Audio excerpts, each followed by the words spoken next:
What's going on, film family? So today we're doing a little something different for our Filmmakers Friday. So today I'm actually going to be doing a gear review. So I went over last time in my two-part first episode all the gear that you're going to need to make your first short film. Now I'm going to start actually reviewing some of that gear and things that I use or have used over the years, just so you can kind of get an idea of how these things will work and if they'll work for you too. So while you're doing your research, just come back to my channel. I can kind of give you some recommendations here and there, all right? So today, we're going to be reviewing the Synco G1A2. So these are a wireless microphone set, very similar to the Rode set. So Rode's been actually dominating the budget microphone game for a long time with their video mics. They actually have shotgun mics and their Rode Go's, which a lot of people use. I know they just came out with a Rode Go 2 set, which is similar to this, where it has one transmitter or two transmitters and one receiver. This is the same setup. The only difference is the Rode setup, I think, goes for either $399 or $299. I got these from Amazon on a lightning deal for about $129. So we're gonna put these to the test to see if it's actually worth the cheaper price or if it's just, I don't know, garbage, I guess. We'll see. Run it.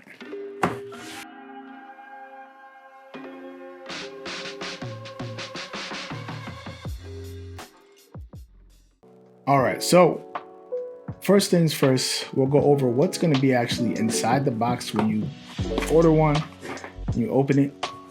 And then we'll take these outside and we'll do a practical, I guess, filming test to see if they will actually work to film films or what these are best used for. All right, so let's get into it. So when we first open the box, it comes with this nice little carrying case, the Synco logo on it. You have a opening manual, a manual that tells you what to do, how it works, and looks like another, or I guess a camera how-to also. All right. So now once open up, you have the three pieces in here. So like I said, you got the one receiver and you got the two transmitters. Okay. Then up top, it's going to be all your wires. So we'll go over all the wires in a second. Let's take the transmitters out. So these are going to be your two transmitters. They actually have mics on top. So they work as actual microphones without any other additional setup. It's going to be the receiver. And within the receiver, it has a mute standby button. Has the ability to change the gain on either set, has a headphone jack and the out jack, which is where the wire would go to either your camera or your phone. Then it has the lightning cable charger plug. Receiver or transmitter here, it has, like I said, the microphone up top, but it also has a spot to plug a lavalier mic in. Power button. It has I want to say this is a connector button. I've always used it just to kind of get better transmission signals. And then it has a low cut filter button also. It has a reset button up top. All right. Other one's gonna be the exact same. Okay. Now they also have clips for your belt if that's where you want to put them, but the receiver actually fits right into a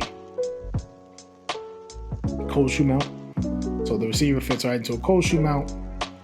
You'll be good to go. Okay. So those are that. So now, when it comes to wires, they're actually already in plastic when they come, but I took mine out, so I didn't even feel like putting it back in the plastic for the review. So it comes with the cable for a phone. This is the one for the camera, actually. Nice little coil design. I actually wrapped it around my handle, which I had it connected to, which was pretty cool and it worked out. comes with two. The other one comes with two lavalier mics. All right. Comes with a charger cable that actually has a three-way split, so you can charge all three of them at the same time, and it's USB-C. So if you have a charger that has USB-C already, then you're good to go also. It has the cable that comes or goes with a phone. Here. And then it has these two little windscreens.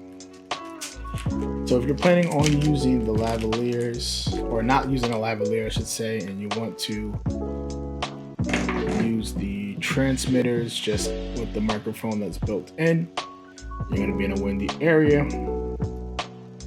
Nice little clamp on. Just not giving me that satisfying clicking, but I think it holds pretty nice. Yeah. So then it has like a little dead cat. So once you're talking to it, kind of blocks some wind. Okay. Now I actually recorded the last one more piece. And then it has this just for, I guess, the reset button. A little tool. Similar tool like if you have a SIM card on your phone. It's the same thing. So if you want to hear how they sound, I actually use them on a lavalier. I used a lavalier set for my last filmmaking video, or last Monday's video. So if you don't want to wait and go through this video and you want to hear how it sounds in actual practical use video again, you can just watch that video and I use these sets. And if everything pans out and I like the way that they sound going forward, I might end up using them over Old Reliable here in my Octavo, and just for my YouTube video at least. We'll go from there. But anyway, this is everything that you get inside the box whenever you order one of these, brand new. All right, so now you've seen what's in the box. Now let's go take these for a nice little test run, and we'll do a practical test. So what I'm gonna actually be doing in this test, we'll do a quick distance test just to see how far they go. I'm not gonna go 200 meters. I'm just literally gonna go from one end of my backyard to the next. I'm measuring it out or walking it out. We'll see. And then from there, I'll set up some, some fictional scenarios in which these would be a great time to use these microphones. So we'll do some just nonsense little scenes I'll set up, which would make more sense to use something like a wireless setup than it would be to have a whole boom situation. But more so than anything, I feel like these little mics here are going to be best for one-man bands. So if you're a filmmaker just starting out, you don't have a crew with you, it's actually a great piece to have, be able to get audio without having to press record and then press record on the sound, and then you're holding the boom and doing all this crazy stuff. You just set these up, make sure that the sound sounds great. You can keep the headphones in the monitor the whole time and then go from there. So that's what I would say. I would say these are great for the independent filmmakers, the new guys who just don't have a crew yet, trying to figure out the game, and you want to just be able to get clean audio without going crazy. So anyway, let's go take our tests, and then I'll come back and we'll wrap the whole video up. All right, see you outside. So I'm not sure if I'm in focus, but we'll figure that out later. So we're gonna do a quick distance test, a line of sight distance test. So I'm just gonna go pretty much to that end of my backyard just to see if the receiver cuts out or how the sound sounds. I'm gonna actually turn my back to the piece as I walk and then turn around at certain points just to see if it cuts out during motion or whatever the case may be. All right. So main reason why I turn my back is just because I got dogs, so I want to make sure that I'm watching out for dog poop. So all right. So at this point, I'm a couple feet away from the camera. Now, obviously, I cannot hear if it cuts out or anything like that, so you guys will have to let me know. And then once I actually do the edits, put my final thoughts on everything. but I'm a good distance right now away from the camera. Once again, this is not necessarily a practical test, just because you're not going to really have your subject this far away that often. But we'll keep walking. Rusty ass spoon. All right. Cool. All right, so we're a little further now. Not sure the exact distance, but I think we're right at probably about 100 change yards away. So once again, like I said, it's not necessarily that practical of a test because you're not going to really be shooting anyone from this far away, but just try to put these guys to the test. All right. Once again, let's see. All right, so this is the furthest point in my backyard from about side to side. So this is, that's the maximum range I'm going to test it at right now. So we'll see if it sounds any different or how bad I sound or anything like that, or if this is a good range for it. Once again, I am in line. I have the piece right here. You guys can't really see me from that far away, but I have the piece right here, so it's a lot of noise and interference on the outside, so we'll see how much it picks up. But all right, we'll start heading back now. Once again, we'll take a test to see how that sounded. I'm not going to do multiple runs of this. I'm just going to do this one time. Let that be the judge. Instead of doing a whole bunch of different takes to see which one came out the best, I'm not going to play that game now with this review. So, all right. Now, let's put it onto some practical tests. Let's set it up, a couple different scenes. I won't have lighting out here, but I'll set up a couple different scenes just to see how you can actually use these, not just like from 100 feet away. All right, let's go take a look. All right, so now one scene that you can try to set up is something similar to this, where you have protagonist sitting in a tight area.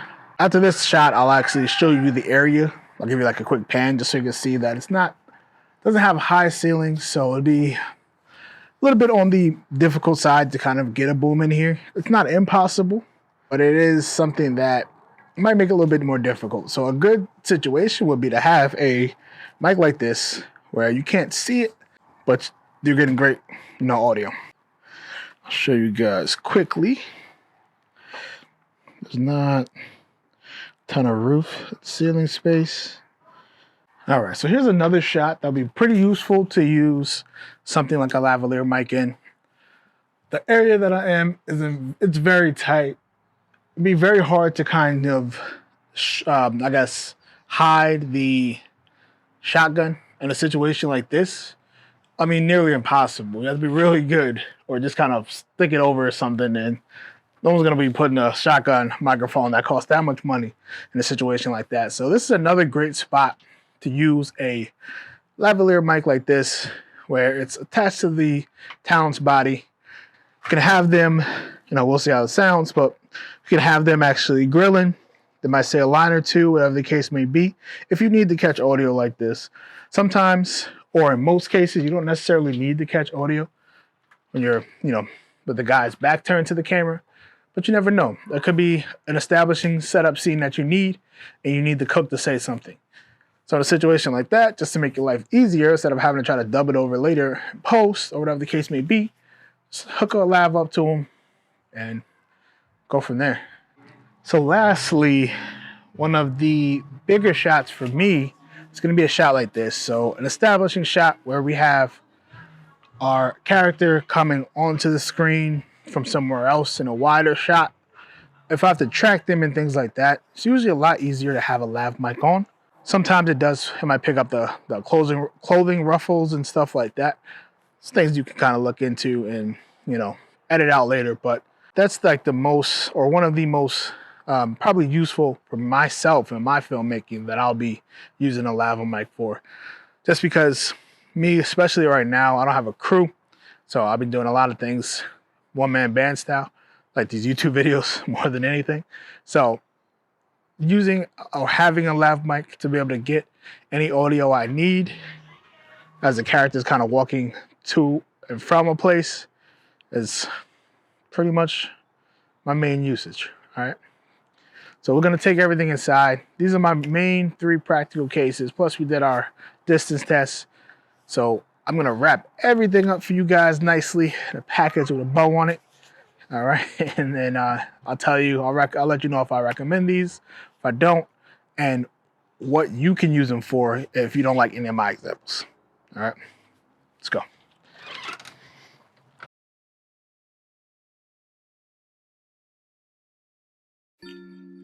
All right, so now you guys have watched the sound tests, seen the practical use of these. Now your question is going to be, Rodney, do I recommend it? That's a loaded question with a loaded answer.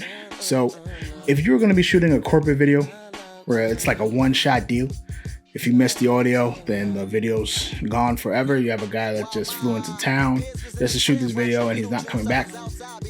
I would not recommend these just because reliability is the one thing that I'm not too sure about yet. But if you're shooting YouTube and you just need to be off camera, or if you're shooting like a short film and you need an extra source of audio, these are a great piece of things. This is a great piece to pick up just to add to your audio kit. You definitely want to still have a boom mic so you can get the cleanest audio possible. But if you're going to have, these super wide shots where you're going to have the character walking around, it's a great thing to add to your kit. It's a little bit cheaper than the Rode. Quality is probably close to the same. Only thing I will say, 100%, you're going to need a good lav mic. So if you save your money on this, I would definitely spend and invest on a good lav mic. There's some great ones out there. Just don't cheap out on that too, because that can be the difference between good and bad sound. All right, well, that's the end of this review. So I hope you guys like this video. I'm going to drop a lot more reviews just to kind of get you guys some ideas of what cameras, audio, lenses, and things like that I use and what you can use and how you can use them. So if you guys love this stuff, like, share, comment, subscribe, all that good stuff. And I'll see you here next Friday. Ride the right one out. I've been searching for a shorty that won't judge me by my past, and I prefer she look like Lilo, but I ain't Stitch.